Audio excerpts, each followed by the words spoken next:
Hello, my name is Brant Hunt, and my channel is Discerning What is True. Sharing this information today, the first day of January 2024. Again, my channel is Discerning What is True. I'm actually sharing this on YouTube, correct now, live. We'll share that also on Facebook, and it's also will be posted on Odyssey. Again, the same name of Discerning What is True. So, what I'm going to be reading from, it continues on what they call part two of the book by Rene Schwaller, that is, de Lubicz, The Egyptian Miracle. And I'm going to be reading the part two. I've already done part one. And this particular title of the chapter is called Two Modes of Intelligence. So we're going to begin reading from there. And hopefully you will you will understand what he's speaking of. Again, the Egyptians were incredibly wise people, brilliant people. Unfortunately, we think today that we are advanced and we're nowhere near where these people were. We're not even close. Okay. So it's important that you read books like this to discern what is true. And also, it's important that you basically read philosophical books also. Hopefully, in the near future, I'll be sharing some philosophical books and we'll go from there. But anyway, thank you for being here. So let's get into the book here, okay? Two modes of intelligence. Our Western world necessitates, forms its judgment of antiquity according to its own faculties. More specifically, Western man formed presumptions in the light of those intellectual faculties that he has cultivated so exclusively as to remain ignorant of all other options and potentials. And still the problem of intelligence remains unsolved.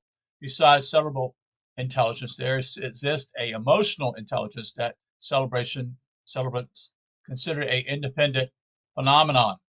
One would readily grant the animal a certain intelligence while summing up this intelligence complex by the term called instinct. Yet it is possible to transmit a verbal order to a domesticated animal or pet, provided the animal has become accustomed to its meaning.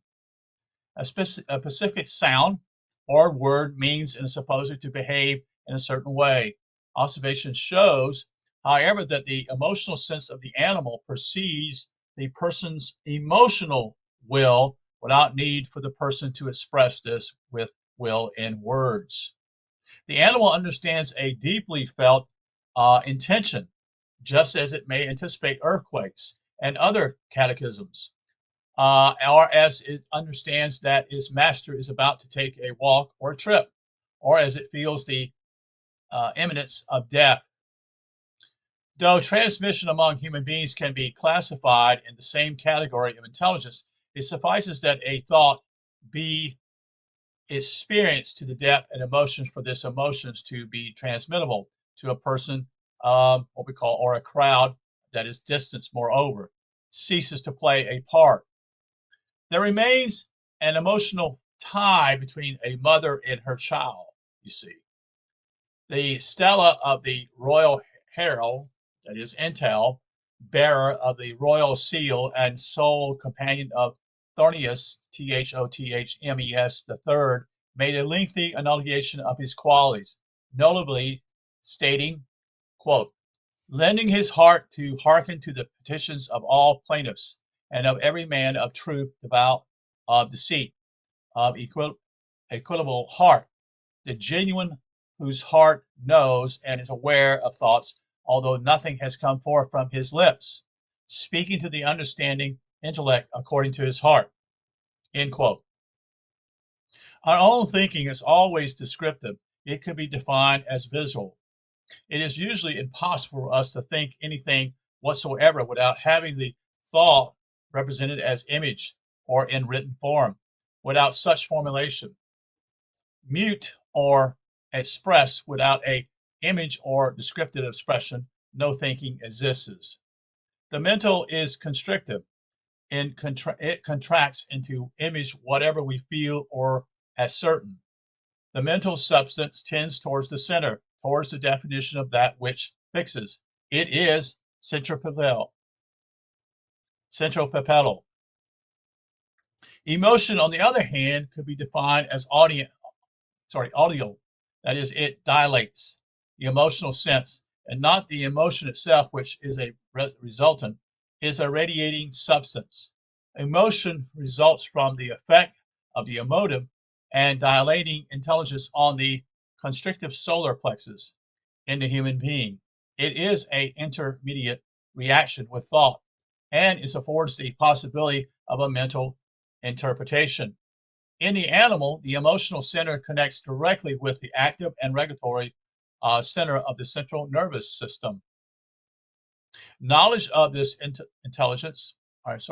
knowledge of this intellectual source of the emotional center in connection with cerebral intelligence can open the mind to quite another way of thinking and acting.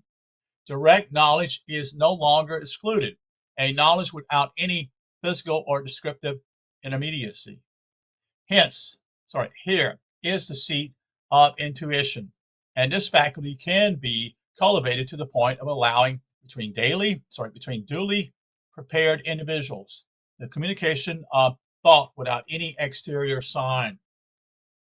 This contact, which is a truly personal identification, allows the solution of problems of a technical and practical order where our mental and analytical mode sees only quantitative and mechanical concatenations. The next section is called The Wisdom of Ancient Egypt.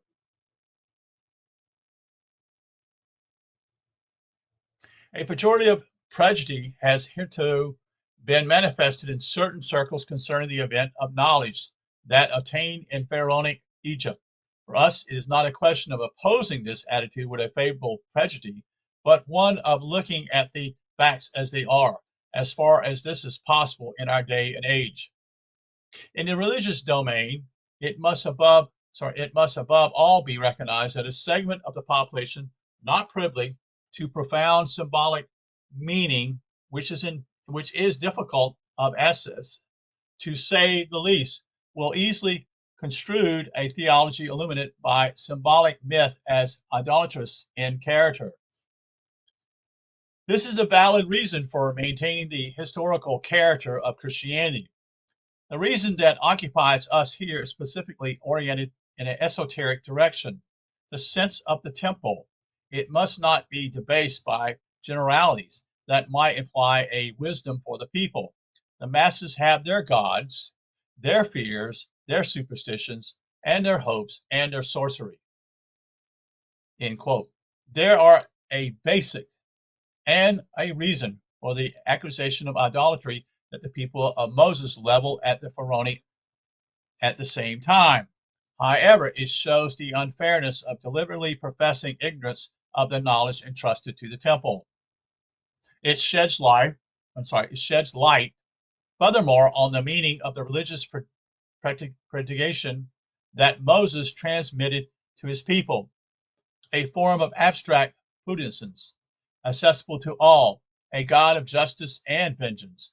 This is a symbolism in another form, a symbolism for the many, no longer a symbolism reserved for an elite. At its deepest, the meaning is the same in its expression. However, it goes to another extreme. By considering essential, real, and invariable theological themes such as the principle of reincarnation and the principle of redemption, we can apprehend a profound wisdom in pharaonic theology. For a man whose conscious aim is the definite reintegration of the immortal soul that animates him, redemption is a promise and a divine grace. It is not a natural gift realizing itself in every man. Christ, that is, anointing, quote, by the divine word, is redemptive for whoever attains that self-realization. Position at exclusive dogma, however, redemption calls for damnation at its complement. Reincarnation is the other essential theme. Here we have karmic consequences, K-A-R-M, karmic consequences, an exhausted wheel of completion directed towards liberation. This is the law for everyone. Reincarnation is punishment, but it is divine mercy as well, allowing the reincarnated being to redeem itself and progressively to realize a spiritual reintegration. The principle of reincarnation is reality demonstrated by the fact of evolution, which the study of nature compels us to accept. This is true justice without cruelty or menace, a justice everyone can accept. It's also a collective form of religious government, while its opposite, the redemptive principle, represents the individual form of religious guidance. It is proven that collectives, these, and people governed by faith in reincarnation have persisted the longest with a minimum of difficulty. For its people at large, Pharaonic Egypt abided by the Osiris cult of renewal and reincarnation for the elite of the temple. However, it taught that Horadian principle, that is Horus, as redemptor. Mystical speaking, the elite gathers specifically those whose entire effort tends towards liberation from incarnations, towards the end of corporal evolution. From the beginning, the divine word is, as John the Evangelist affirms with great precision, quote, made flesh, end quote. It manifests the universe, cosmic man, and per usus, that is P-U-R-U-S-A, of the Upanishads. It is the origin of things and carries within itself the possibility of redemption, because the separating and dividing cause also necessarily carries in itself the reunifying principles. There is but one truth, which is the master of the universe. The temples kept alive a very ancient science founded on a inborn knowledge concerning the secret of becoming, some echoes of which were gathered by the Greeks. With the actual closure of the temples, there begins a individual research classified under the name of Gnosticism. Gnosis, or inborn knowledge, has always exerted a fascination, be it in Egypt or in Attica. The temple was master of Gnosis. Searching for its keys was no longer a forbidden pursuit at the time, and the study of Gnosis became a duty for lovers of wisdom. Later, Gnosticism becomes a sort of doctrine in opposition to the church. It is no longer the love of truth, but a dangerous individual interpretation, with the mind giving full vent to his fantasy.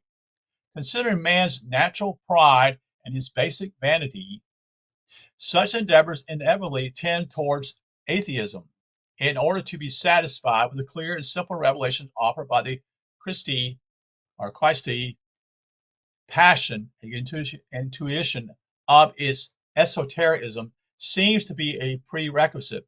Osirian passion that is subliminal in Horus. In Pharaonic Egypt, as also in India, incidentally, although with dangerous complications, Netru, the one and only God who is unknowable, is an idea derived by logic conclusion. At the actual human being is virtually cosmic man. His consciousness undergoes a evolution that leads him by stages towards universality. Compared with the present state, these stages represent a power of action quite superior to ours, as exemplified by the saints and masters.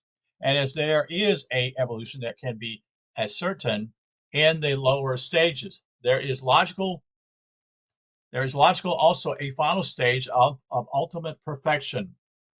This is still mechanical, that is, a mechanicalistic argument, yet it may help to envision the position of the man of wisdom.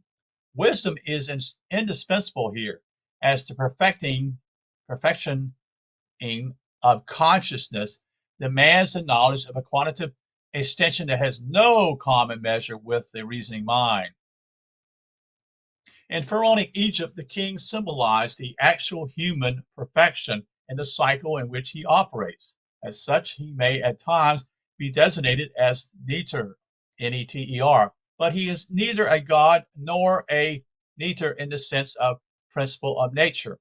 The neter or function or function, which could also be called one of the cosmic forces in anthropomorphize but never humanize. It represents one of those functions of powers innate in man, one of the stages of his gestation as human beings. In Greece, to the contrary, the daemons or Olympic gods are humanized. No reason exists for calling Apollo Apollo of Delphi by this name or by any other. No symbol distinguishes him as a cosmic principle, all of which does not in the least diminishes the perfection of this masterwork of human statuary. Indeed, the same anthropocosmic conduct presides over the Hellenic myth, but with an inverted sense of reality, the thought of cosmic man falling to earth. When this cosmic man, now humanized, turns himself around, it is in order to regain his universality. He goes towards Olympus. It is not Olympus that is akin to man. Man is created in the image of God, but the Greeks' representation of gods in human form is the true signature of their mentality. The pharaonic temple signs is human figurations of the neters, either through the head or headdress, or through the attire or attributes. They have a name, the name of one of the vital functions innate in the actual human being, I should say. In ancient Egypt, inhabited by what the Greeks called the healthiest and most religious people in the world, everyone is first of all absorbed in the permanent moment of life. Stone is dedicated to the construction of temples, and above all to the house of perenniality, which is the tomb. The tomb must offer resistance to time, must be built or durable stone or hew into rock. The transient abode of this life is built of unfired brick, including the palace of the king, which the new king folds back in order to inhabit a house exclusively his own. Thus, the pharaonic people throughout its existence remain consistent with his faith, with his conviction. If a member of our transitorio, mechanicalized, and decadent civilization were suddenly to revert to the matter of life of this old Neolithic population grouped around the temple, he might suffer from this simple life, which is so much closer to nature. The temple is a islet of peace and serenity for men of good will. We no longer know where to find this center of peace, you see, and most people probably would be unable to bear such serenity, you see. So that's the end of chapter 1 for this evening. And so we'll stop here at this point. Appreciate you being here. Very short chapter considering the rest of the chapters I've read here recently have been pretty long. Some have been over an hour long, if not longer. So thank you for being here. And we'll probably do the chapter 2 next in a few seconds as I get some water to refresh my vocal box here. Thank you. Take care.